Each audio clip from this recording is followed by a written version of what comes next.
One of my favourite recipes that I created for New Zealand venison was the Venison Wellington. Now this is a really interesting dish because it's a classic dish, but we've put a little twist on it. And because venison works so well with lovely sweet flavours, the pate inside, or the farce inside, instead of being classic mushroom, is chestnuts and cranberries. So it's something very Christmassy. So it's not just, you know, a dish for a dinner party, it's perfect for a Christmas dinner table as well. I specifically use the Denver leg cut for this because not only is it already boned out, so I don't need to worry about doing that myself, but it's also much cheaper than buying something like loin. So therefore I get a lot more for my money, and I can quick cook it or I can slow cook it. It's entirely up to the chef, but it's a very, very good, versatile cut of meat.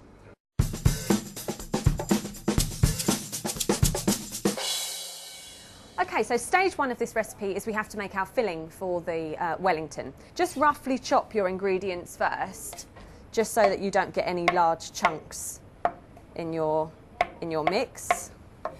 Take your mushrooms and your garlic. Now you don't want to sort of blend this to a puree. You just want to pulse it. Okay. So next, as I said, we have to sweat our mushroom mix. So into this pan here, add some olive oil.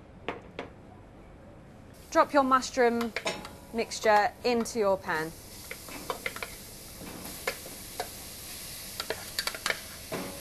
Now you don't want to fry this really, you just want to sweat it off. Now first the moisture will start to come out and then it will start to evaporate.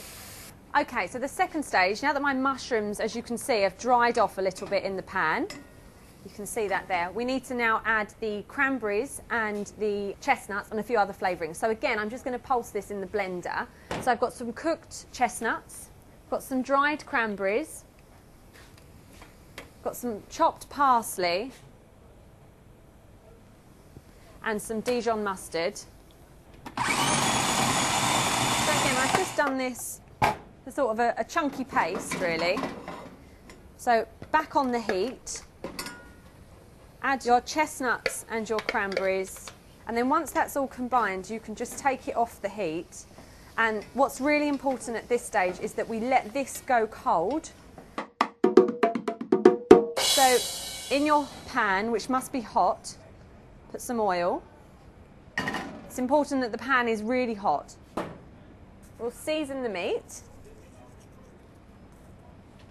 Season it on both sides. You just lay in the meat. And you want to hear that sizzle. It's really important to hear that noise when you cook meat. So in about three minutes or so, I'll turn the meat and then I'll give it exactly the same treatment on the other side. So I'll just turn the meat now, and you can see that lovely colour there. That's exactly what you're looking for. Once you're confident that your meat is sealed on all sides, take it out of your pan and just leave it to rest. We need to let it cool down before we try to wrap this in our pastry. Here I've got some crepes, some pancakes. So I've just cut the edges off the pancakes so that they're rectangle. And here I've got some puff pastry that's rolled out. So we're just going to pop these pancakes like that. Just try not to overlap them too much. Then take your mixture that's now cooled, and we just want to spread a thin layer all over these pancakes. So when we've got it at this stage, just turn your pastry round and then just brush a little bit of egg around the edges, because this is obviously going to seal everything together. So just pop the venison on there like that. Now you want the seal to be at the bottom. So use the paper to help you roll. And then when you get to that edge there, take your knife and just cut a straight line, like so. Now what we need to do is just tuck the edges under. So just use your hands, and you can feel where the meat is, and then just trim off a little bit of the excess from each side. And then what I like to do is just tuck them underneath. And this will seal everything in place. Just lift up your Wellington and pop it on there like so. Now back with the egg wash. Give it a really good, generous glaze. I like to give it a nice pinch of sea salt on top. So I'll pop this in the fridge and then it will go into the oven at 200 degrees for the first 5 minutes of cooking, and then I turn the oven down to 180 for another 15 minutes for medium rare.